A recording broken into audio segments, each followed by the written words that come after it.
Kecelakaan mikrobus jenis Eka warna ireng sing ngalami kecelakaan ning Tol Cipali kilometer 137 isi 9 wong penumpang. Saakehe 11 wong tilar ing jero kecelakaan kasebut. Lagene 5 wong ngalami tatu abot lan 3 wong ngalami tatu enteng.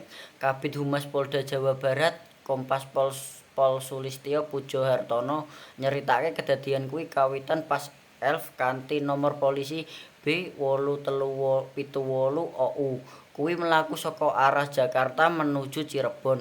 Ning lokasi kedaden mobil kasebut nubruk tunggangan ning ngarepe sing ya iku truk.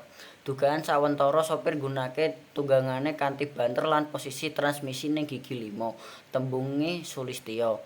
Lewat pesan singkat dina Kamis 3 Januari 2016. Sulistyo gambarke kondisine mobil rusak parah, anyak nganti ngarep mburi.